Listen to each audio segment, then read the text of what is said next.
Welcome to Trial by Fire, an original podcast by Lexigate. In each episode, we sit down with women who built their own firms and redefined success on their own terms. Here's your host, Julia Hensel. Welcome back to Trial by Fire, where we hear the inspiring stories of women who lead their own firms. So today I have the honor of speaking with Mary Ellen O'Connor. I'm very excited to hear her story as she's a lawyer and a leader who I really respect. So welcome, Mary Ellen. Thank you so much for joining.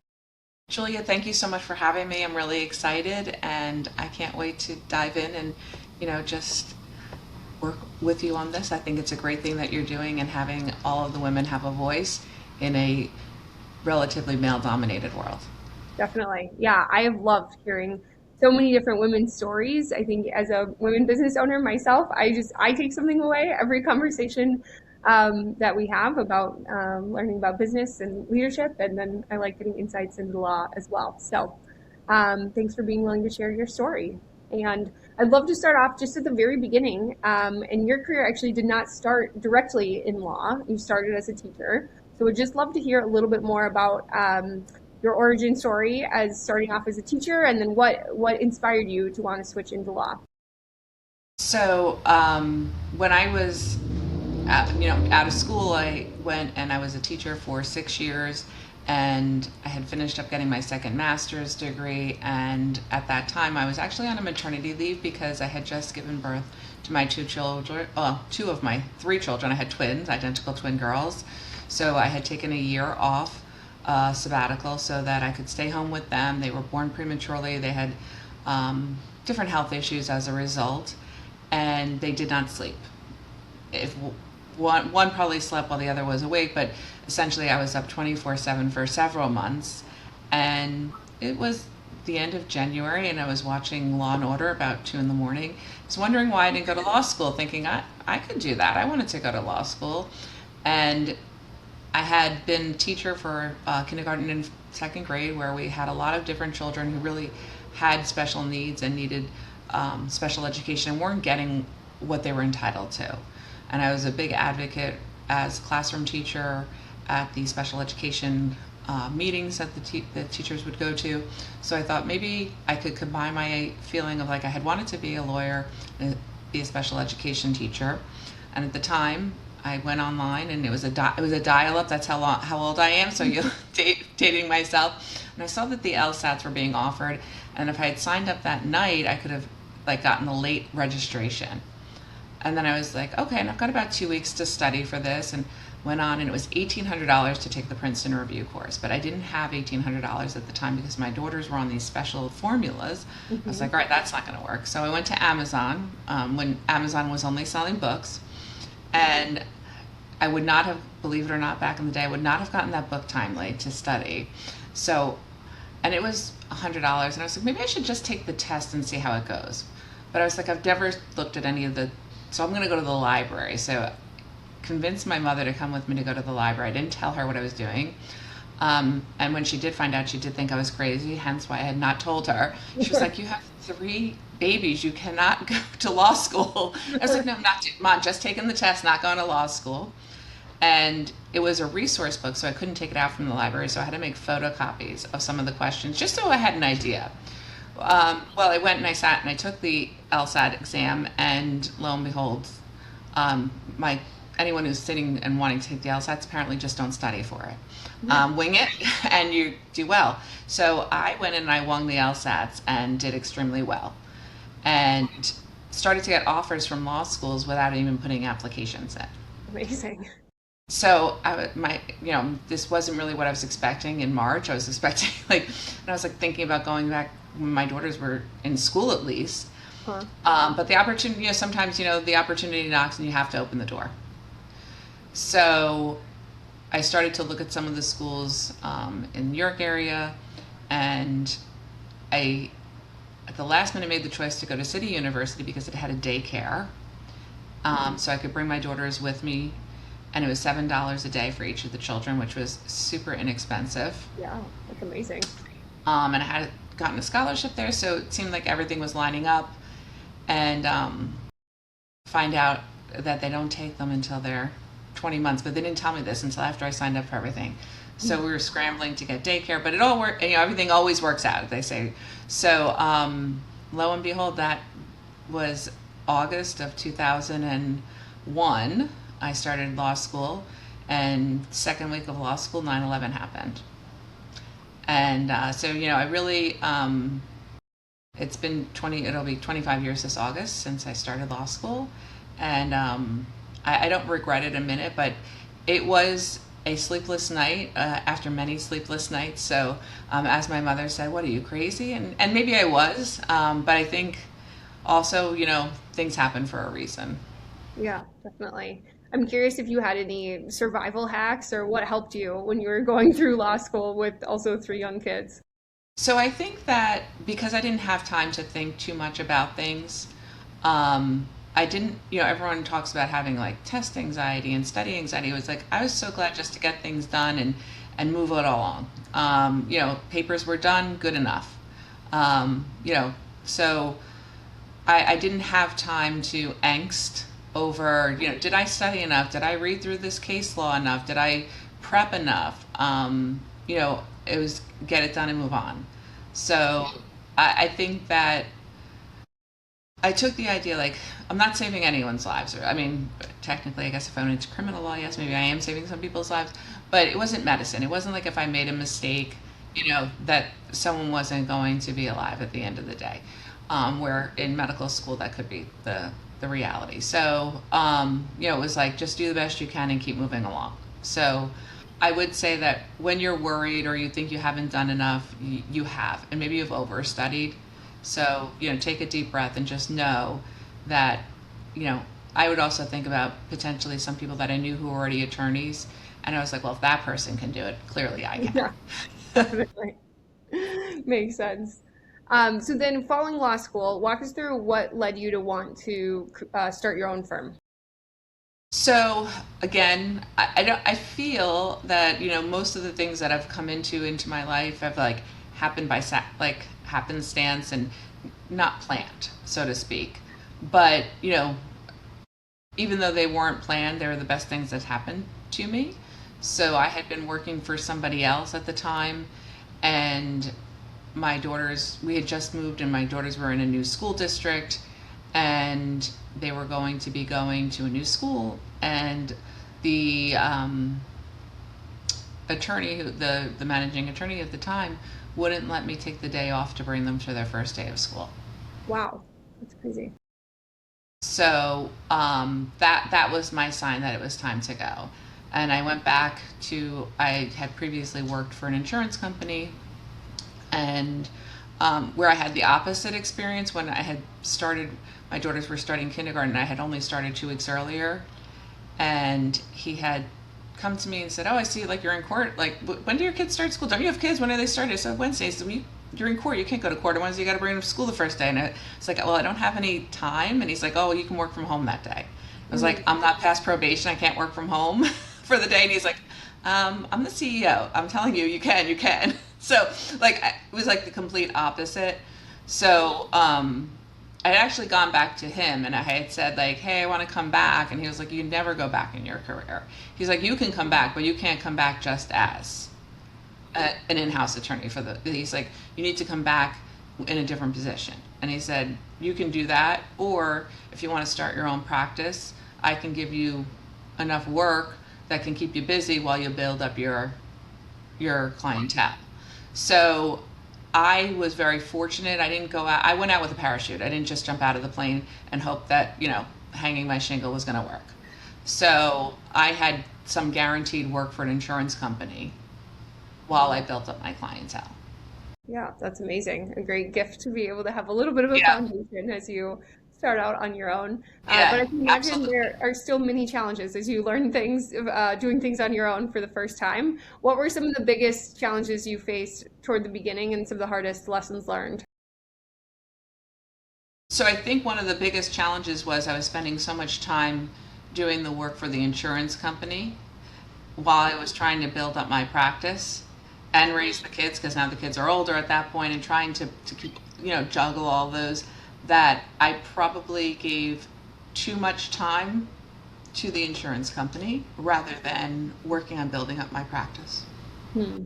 Yeah, that's interesting. I feel like I see that in my own life in different ways, but it's like when there's another party that needs something, it's easy to, I think we're all achievers and want to do our best to give them everything we can and more. And then sometimes it's hard to prioritize the things that might be more important for your own personal journey. Right. And I don't know that I knew at the time what I was doing. Like, not that I was doing, but like, I think in hindsight, it's always easy to look back and say, like, oh, you were spending 80% of your time with the insurance company and 20% trying to build your files. You probably should have done more 50-50. And that's always a hindsight type of thing. Yeah. But I also felt very grateful. Like, I liked having that. I always felt I needed a security blanket. Um, and, you know, having that security blanket always there was good. And then until it wasn't there any longer, the insurance company got actually legislated out of business by then Governor Cuomo. So kind of ripping the Band-Aid off was the best thing that ever happened to me. And I think that's because I was so worried. I was like, oh boy, what's going to happen? What's going to happen? And it was the best thing that ever happened to me. It gave me my hours and my life back to really devote to building up my clientele. Yeah, that's awesome. One other thing that I've noticed about you is I know you have a really amazing team, and it seems like you're really intentional about the way that you lead the team and the way you create culture and community. I'm curious if you would walk us through, first off, how did you go about building your team and finding talent, including, I believe you have many global team members? And then what are Yeah. some of the things you do to kind of keep the team engaged? So in 2000, well, I've worked in some capacity since 2005 in in a hybrid or remote position. Like, I know that back then, when in 2005, when I was like, oh yeah, I work from home one day, like, people were like, what? It was a very unusual circumstance. And again, it goes back to Steve, who was the head of the insurance company. He was excellent at building up, especially building up women. He really supported and built up women leaders within his within the insurance company where he was the CEO. He saw, and he always said to me, he's like, Mary Ellen, you got to hire women. They work harder than men. We would laugh about it. But at the end of the day, I always look to try to say, if I was an employee, how would I want to be treated? I don't like to be micromanaged. I mean, sometimes I do need to be micromanaged, but like, where's that report? But again, at the end of the day, I like to say, like, I'm going to do my work, and I want to hire people that I can trust, trust but verify. But again, so I feel when you treat people with respect and say, when someone says to me, it's 4 o'clock and they're leaving because they have a headache, fine, go. See you tomorrow. But like, if you're going to force them to stay, you want to make it so that everyone feels comfortable. I've worked for bosses that I've loved, and I've worked for bosses that I haven't loved. And I think back and say, what's the environment that I would want to work in? What is a comfortable environment? And not everyone would want to work in the environment that I work in, that I provide. And but I do try to make it, especially because I do have so many women working for me, so many who have families that they need to tend to and things like that. So we try to work with around their schedule. I have one person who wants to work on weekends. Great, I need people here on the weekends. So we're able to work around people's schedules as much as we can. And it doesn't always work that way, but I just try to make it as pleasant as possible. I jokingly always say, listen, if I won the $1 billion lottery, I wouldn't be here either. So, remember, when you turn your computer off, stay off and be with your family and friends. And I know that we're all here because we're here to make money, but let's make the most of it while we're all here. Totally. And because we do have like a huge remote staff, I do try to do things that make us engage with each other. And, even in the office, there are people who like to have water cooler talks, and there's people who never go to the water cooler. So we try to have people get to know each other by having like coffee time, where we'll say like, oh, take a 15-minute coffee break with your colleague, and they'll just jump on a Zoom. We have one of the women that works for us is now on her honeymoon, actually, but we do virtual bridal showers, and everyone will give like a favorite recipe, and we'll put together a recipe book for them. And then we do bridal like bridal bingo and just little things like that. We're actually doing next week we have one of our team members is pregnant and we're doing the gender reveal with everyone. So, and everyone has to wear, whatever color they want the baby, whatever color they want the baby, not to be whatever, but whatever gender they think it is. So, and then we do a game day once a month where one team member will put together a game that we can all do virtually. Okay, cool. Which is team building, and then we have a Slack channel that we call like off topic where people will share pictures of different things that they've done with their families. And it's a nice way to, kind of get a peek into someone's life that, normally if they were sitting at the desk next to you, you would have all that info, you'd see all that stuff normally. Yeah.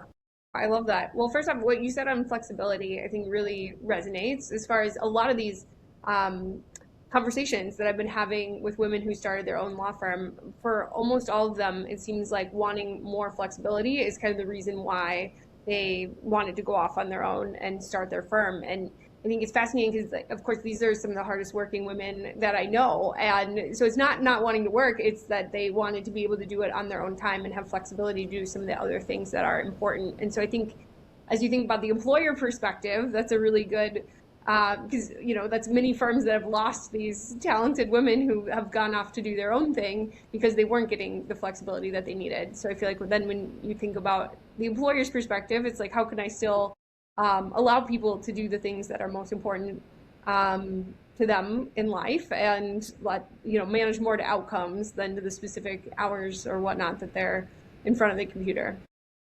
So anyway, I love what you had to say on that. And then I love all the different ideas about how to connect the team, especially globally. We do similar. We just had a team member who had a baby, and before he had his baby, we did a baby photo contest, which was super fun. Everyone from the team submitted a photo of themselves as a baby, and then we had to guess who was who. And anyway, people's guesses were like so off. It was really entertaining. But people are trying to throw people off by submitting, very obscure baby photos. And anyway, it was a great time. So I think stuff like that is just a great way to get people to bond on things outside of work.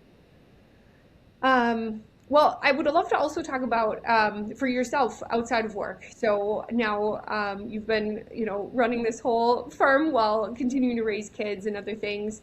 I've heard from many people they believe work-life balance is a myth. I'm curious, do you believe in the concept of work-life balance? Do you not? And if so, if you do believe in it, how have you pursued it? So I think that there can be work-life balance, but there's also a lot of imbalance. And I think that to say that it's perfect isn't, but what I see as my work-life balance, and it's a little bit different now because my children are older. But with that being said, we rented a house up in Cape Cod.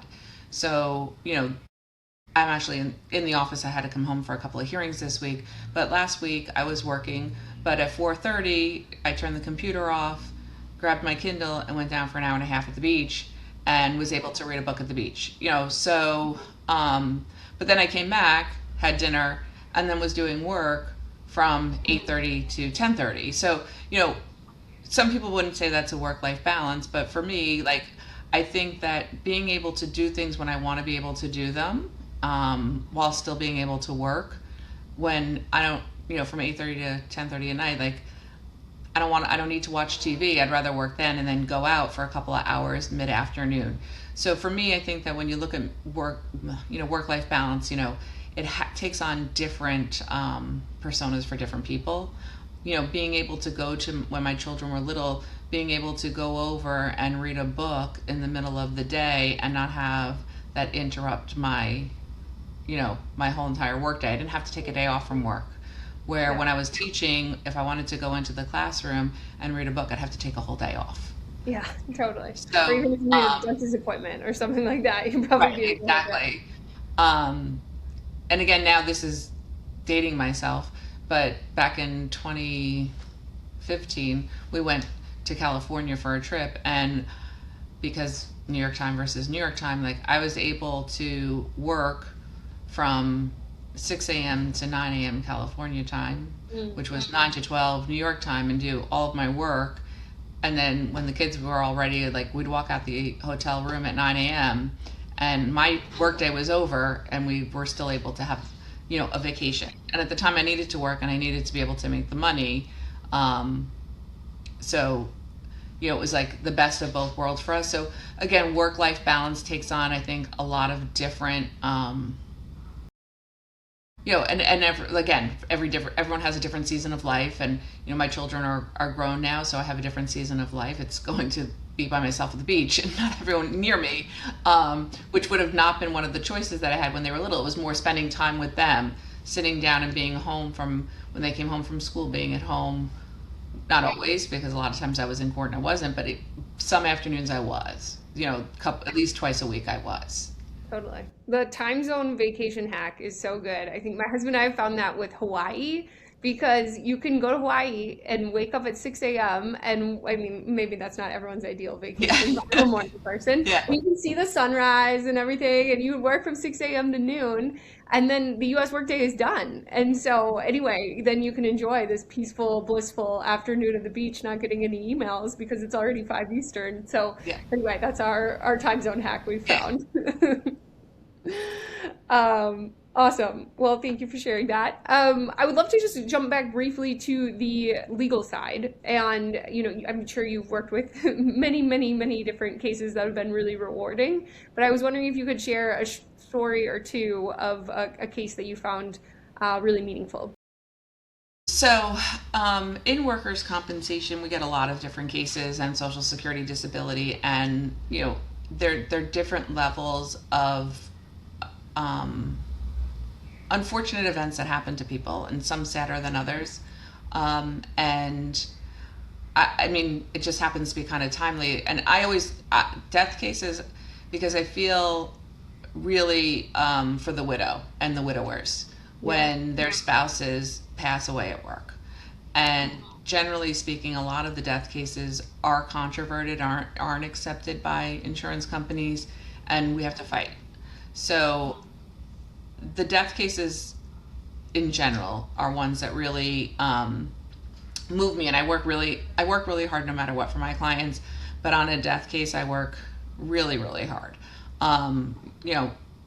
I do a lot of legal research. I mean, I know the cases inside and out, and I still double check my cases and reread them. And I feel almost sometimes like it's like my first time doing a hearing or a trial, because I really take into consideration that these children, these widows, this is their one opportunity to receive money on their cases.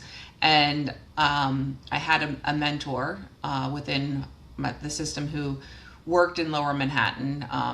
He was working down there. I didn't know him at the time, but post 9/11, he was down in Lower Manhattan. His law firm was down in Lower Manhattan, and they were going there every day to the office, and every day he would be exposed to all the environmental hazards that were down in Lower Manhattan, coming home still in dust. I mean, it was dirty, it was dusty, even as they were doing the rescue, recovery, and cleanup. And he was an attorney. He wasn't down there doing rescue, recovery, and cleanup, but he was working down there, and they were being exposed to the same toxins that all the volunteers were.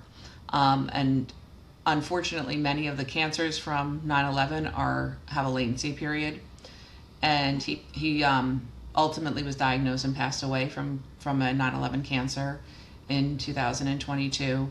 And I was very close with he and his wife, people, and I was able to bring a claim on behalf of his wife that the death was related to his work environment and working down in Lower Manhattan.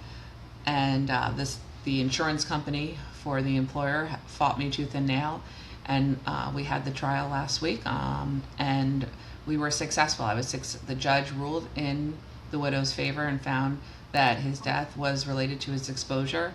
So it was a long, hard-fought battle for almost nearly 4 years. I mean, we're coming up on 4 years. So it's fresh in my mind, but it has a lot of meaning. So I would say that probably would be one of them. I have a case, actually. Part of the reason we're mostly remote, but I have a hearing tomorrow where I'm going in, and unfortunately the gentleman was hit and run over by an 18-wheeler, but then when he was in surgery, there was some malpractice committed, and he's in a wheelchair and very disabled.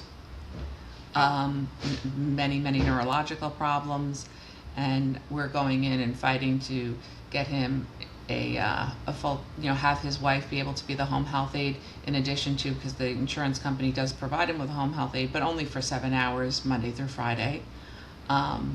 So, that's another case. So we have a lot of very tragic cases that come through the office. And at this point in my career, I'm doing the heavy, my associates can do the heavy lifting too, but, I'm able to pick and choose. So I do try to pick and choose cases where I feel, completely committed to the fight. Not that I'm not committed on all of the other cases. I'm just saying, these are the cases where, I have all of the legal research. I've been doing this for years because I was on the other side as an insurance carrier. So I've created some of the case law that I'll be using tomorrow. Yeah, definitely. Yeah. And wow, you work with people when they're experiencing the hardest part of their lives or processing the hardest part of their lives, if it's like the death of a loved one. So I can imagine you've learned a lot, not only about the law, but also how to come alongside your clients and be supportive of them. I'm sure you're part therapist at times. Yeah, well, I was going to say a counselor at law. Yeah. And, and that's one of the things that I find, especially for my team, from the paralegals. My clients are dealing with a lot of trauma, a lot of different types of trauma in their life that stem from a work injury. They're out of work. They're not getting paid. They're not getting paid correctly. They don't have the money to pay their rent. They don't have money to put food on the table. They're in pain. They can't get the treatment that they need.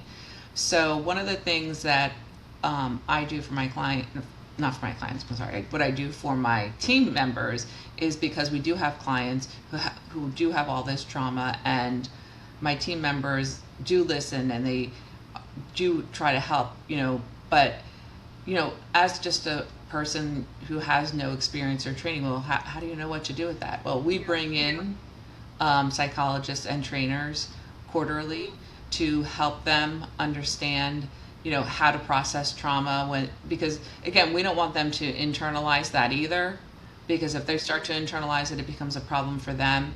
So we do training every month. We have special education or training.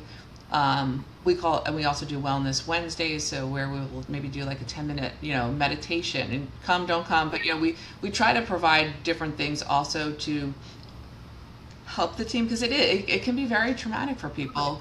I have a lot of young team members, in their early 20s, and all of a sudden it's all this, trauma. I don't want to say dumping, because that sounds, but it's all of a sudden they're just taking in all of this trauma, and they don't necessarily have the life experiences on how to process when someone is seeking assistance that way. Yeah, definitely. I think that's a great idea, and something many law firms should have to help their team members. Not only it helps them, I'm sure, know how to better serve the clients, but then also process it for their own lives, because it's a job that I'm sure is very difficult to, even when you shut the computer, not still be thinking about when you hear about, deeply traumatic things that have been happening in people's lives. I think of one of my good friends is a surgeon in the trauma center at the University of Chicago Hospital, which is at the south side of Chicago, and so just sees victims of, getting shot all day, every day. And it's how do you go home and then just keep on with your normal life, right, when you see so many traumatic things? And I can imagine it's similar for your team. So yeah, it's cool that you care for them in that way. Yeah, I think it's important. I think sometimes that we, take for granted mental health. And I think that having to not deal with it, or having coping mechanisms on how to deal with it, makes it harder. Then that's why, again, we have a psychologist who comes in pretty much quarterly and, does different types of programs for my team. And then again, we do these Wellness Wednesdays just to kind of keep it real. Yeah, I feel like those are both great ideas and things other law firm owners can take and keep for their firm as well. So yeah. Great advice. And then I guess on that note, what other advice or just kind of parting shots you would have for anyone else who might be listening, who's thinking about starting their own firm? What would you share? It's a lot of work. It is definitely a lot of work. I think I do a lot of things. I think sometimes I just like, plow right through things without necessarily thinking them through, which I actually think is to my benefit because I'm not paralyzed by perfection or paralyzed by planning. Like, okay, let me just go do it. We'll see how it works out. If it doesn't work out, then I just go back and work for someone. And I think that's the thing to think about. Like, if you really want to own your own business, what's the worst? It doesn't pan out. You go and you work for someone else. Yeah, absolutely. Yeah. And again, financially, it can be a huge struggle to start. I would not suggest taking out loans to do it. Again, I was granted a great opportunity where I was able to do per diem work for an insurance company.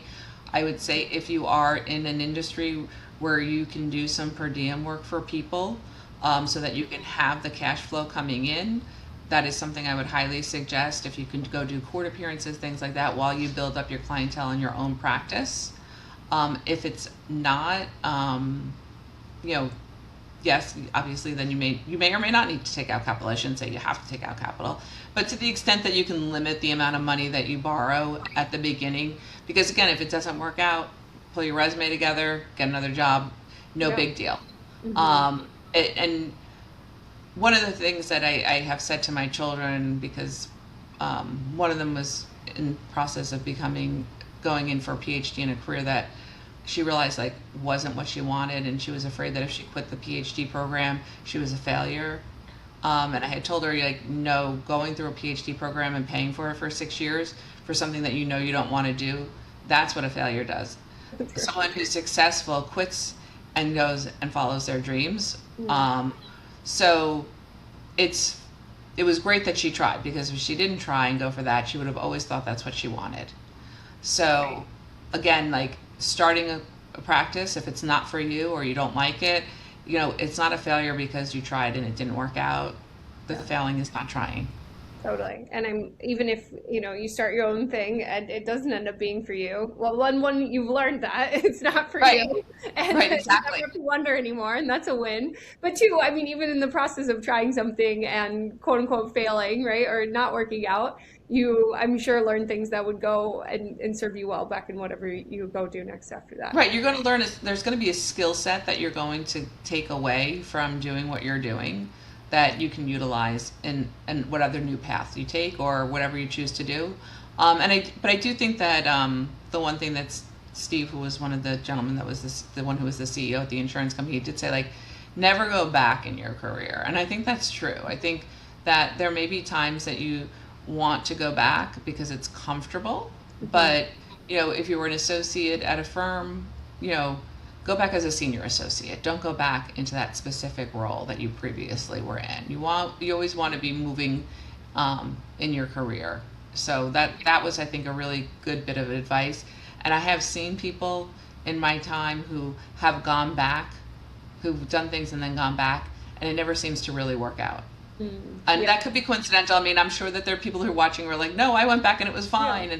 And like, but overall, like, I think about tons of people who like went to go do something and they came back, and then, they didn't stay too long where they had gone back. Yeah, totally. Makes sense. We had a consulting firm where sometimes people would come back, like leave and come back, a consulting firm I used to work to, and we called it boomerang. And yeah, very rarely it works out as well as people think it would. But I think it can be an opportunity if you leave to, then pivot, keep pivoting. And to your point, maybe not go backwards, but pivot. Right. It's not a problem to go back to the same company, but you just don't want to go back into that same position. You need to pivot at that point, even if it's going from associate to senior associate. Right. Totally. Awesome. Well, Mary Ellen, thank you so much for your time. It was really wonderful having you. We'll have your Thank you so further much for having information in me. the notes. And so if others hear about you and are inspired by your story, they can learn more there. But thank you again for joining. No, thank you so much for having me, Julia. I appreciate it.